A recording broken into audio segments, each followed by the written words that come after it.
ერთხელ ვილაპარაკოთ თქვენი ერთ-ერთ მზიას პროცესებზე, მზიას დევნაზე და ზოგადად ქართული ჟურნალისტიკის ხვედრზე, ქართული ოცნების მმართველობის პირობებში. რა ხდებოდა დღეს სასამართლო პროცესზე? დღეს იყო ორი ეპიზოდი. ერთი იყო ის, რომ დაკითხა ეს ექიმი, სპეციალისტი, რომელიც დაასაბუთა, რატომ არის შეუძლებელი, რომ ეს სილა, რომელიც მოხდა ირაკლი დგებუაძეს ბათუმის პოლიციის უფროსს, ყოფილიყო მისთვის მტკივნეული და არავითარი ობიექტური და სუბიექტური გარემოება არ არსებობს.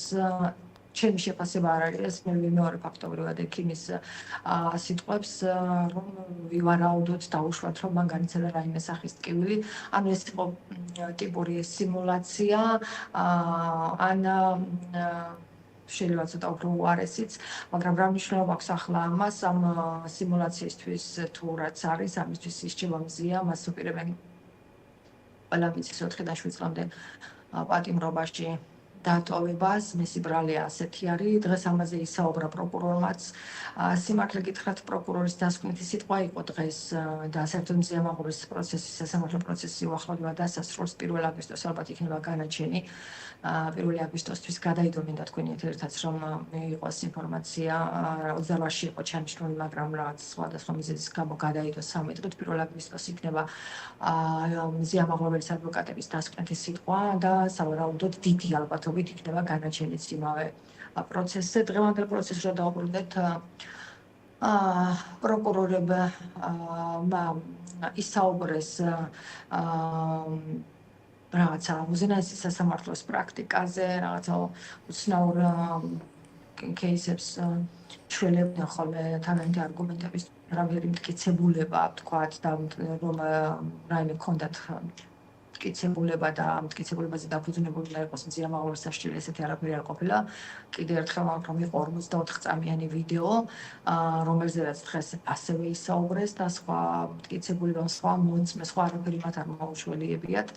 მხოლოდ ამაზე საუბრობდნენ და ისაუბრეს უზენაესი სასამართლოს რაღაც პრაქტიკაზე, რომელიც პირადი ჩემთვის გავგებარი იყო, რატომ მოიხმეს ამ შემთხვევაში მზიას შემთხვევაში და კიდე იყო ერთი განსხვავებული ეპიზოდი. პროკურორმა დასკვნით სიტყვაში თქვა, რომ ისინი მზად არიან საპროცესო გარიგებისთვის, მათთვის მხარეს არ მომართავს და ისინი არიან მზად საპროცესო გარიგებისთვის. ეს რას ნიშნავს ახლა რო გამარტოთ, მზიამ უნდა აღიაროს ბრალი, უნდა თქვას, რომ აგინებდა დადასტურებულად, რომ აგინებდა პოლიციელებს, მერე ხარს უშლიდა პოლიციელებს ვიღაცების დაკავებაში, ასე უნდა თქვას, რომ განზრახ დაკვეთით თუ რაც არის deep state-ის დავალებით, თუ როგორც ამბობენ, იცით ალბათ ყველა ამ სისტემის შეურაცხყოფის მიზნით მივიდა იმ აქციაზე, შემდეგ შეარჩია დგებუაძე და გააწნა სილა, რომ სისტემა ჩამოეშალა მოკლედ.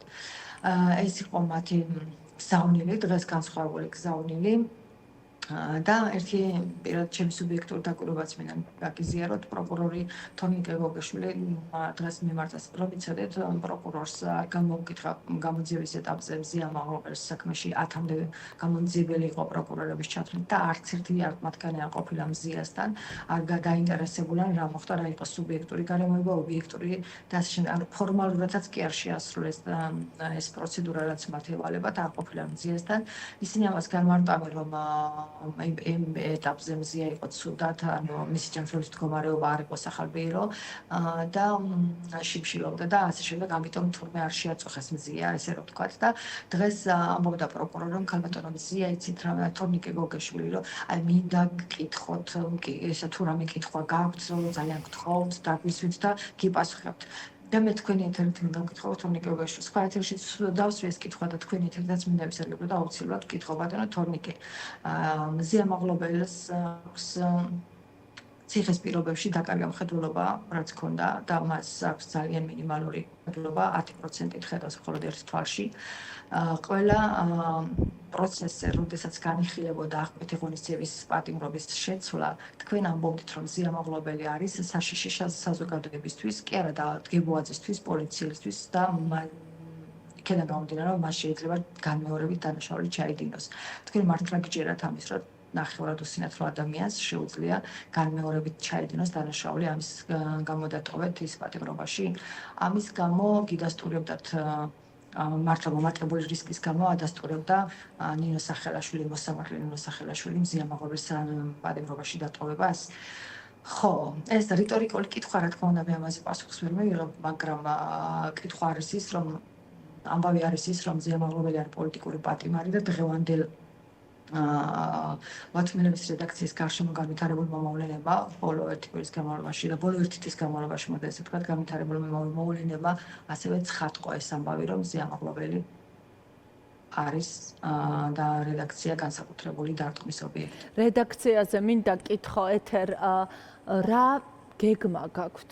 იმიტომ რომ წარმოუდგენელი არის ამას ძალიან გულწრფელად გეუბნებით, წარმოუდგენელი არის ასე დასრულდეს ამდენწლიანი ბათუმელების ისტორია და დღეს სხვათა შორის მალხაზ ჭკადუა იყო სტუმრად ჩვენთან ეთერში და ის საუბრობდა, რომ ძალიან მნიშვნელოვანია ახლა საზოგადოებისგან რაღაცა ვიგრძნოთ სოლიდარობა, მობილიზება და ასე შემდეგ. გაქვთ თუ არა მართლა ამის მიმედი, იმიტომ რომ ეს არ ეხება მხოლოდ ერთ რედაქციას, ეს ეხება მზიას, იმიტომ რომ კავშირი მზიასა და ბათუმელებს შორის არის ძალიან დიდი, ძალიან მკაფიო და შეიძლება ითქვას კიდევაც, რომ შესაძლოა მზიას საწინააღმდეგოდ წნეხადაც გამოიყენებოდეს ახლა ბათუმელების ამბავი.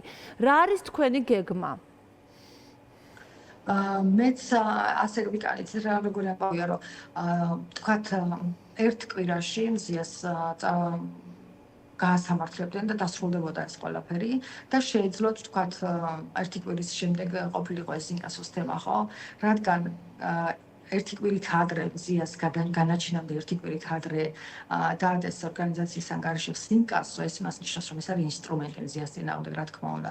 ეს არის გეგმა, რომ ის დამატებით ანერგულონ, მას ხო ყველაფერი გაუკეთეს უკანონო, რაც შეიძლება სახელმწიფო ერთ ადამიანს გაუკეთოს, ერთ კაცს გაუკეთოს, ყველაფერი გადაატარეს. და ეს არის რაღაცა ახალი ეტაპი, რომ მისი შექმნილი რაღაცა ეს ნალოლიავები ორგანიზაციაც ამასე უნდა განაჩენის გამოტანამდე.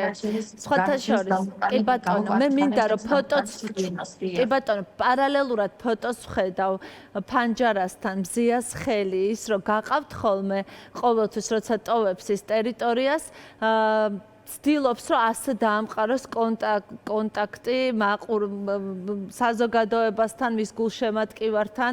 ძალიან ემოციური ფოტოა ეს ჩემთვის და დღეს აი ეს ამაზეც მინდა ვისაუბრო. ეთერ დღეს პრაქტიკულად იყო თუ არა მცდელობა რომ მთელი პერიმეტრი შემოესაზღვრა პოლიციას. აი არ ვიცი, ალყაში იყო, პოლიციის ალყაში იყო მთელი აი ეს პროცესი. აი ესაც უცნაური, აი რატომ შეიძლება თვალყურს ვადევნებდეთ პოლიციის ასეთ მობილიზაციას? სიმართლე გითხრათ, ეს არის აუხსნელი, იმიტომ რომ მთელი ამდენი თვე მიმდინარეობს სასამართლო პროცესი და მზიას გამყვანის დროს იქ პოლიცია პრაქტიკულად არ ჩანდა.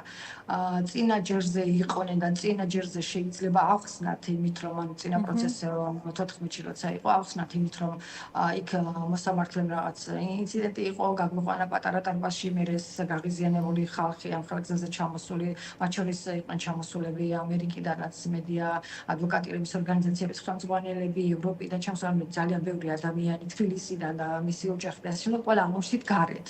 და ერთგვარ გაღიზიანებული იყო იქ შეკრებილი ადამიანები და შესაძლებელი იყო აგვხსნა, რატომ მოვიდა იქ პოლიცია დამატებით, ხო? დღეს სრულად ანუ აუხსნელი იყო, ეს იყო რაღაცა პროვოკაციას გავდა, აი მოვიდნენ, ჩავიდგენ წინ და ნუ რაღაცა გაიწიეთ ეს იყო პროვოკაცია კი მე ასე აღვიქვი. კონდათ ცდელობა რაღაცა კონტაქტის, აგრესიის მოსახლეობასთან და იქ მის გულშემატკივართან? იცით როგორი სურათი იყო, რომ იქ სადაც დგებოდით ხოლმე ჩვენ აქამდე ამდენი თვის განმავლობაში და ვუქნევდით ხელს მზიას, ასე რომ ვთქვათ, ხო? და გამამხნეველ სიტყვას ვეძახდით, აი ის გადაგვიკეთეს. ზუსტად იმ ადგილას, ამას ვამბობ, ეს ხო. სადაც გაქვთ ერთადერთი საშუალება მზიასთან კონტაქტის, ასე ვთქვათ. დიახ და ეს იყო ესა პროვოკაცია, ჩემთვის ღია პროვოკაცია იყო. არ ვიცი ხა ეს თვითონ ამ დგებოაძის შემოქმედება თუ რაღაცა სხვა მასშტაბს წდება, არ ვიცი, მაგრამ ხოლმე მათთან მქონდა ეგ კითხვა და ვეკითხებოდი კიდეც რომ არის რატო გამოგზავნათ და ისინი ძახდნენ რომ ჩვენ არავინ არ გამოგზავნა.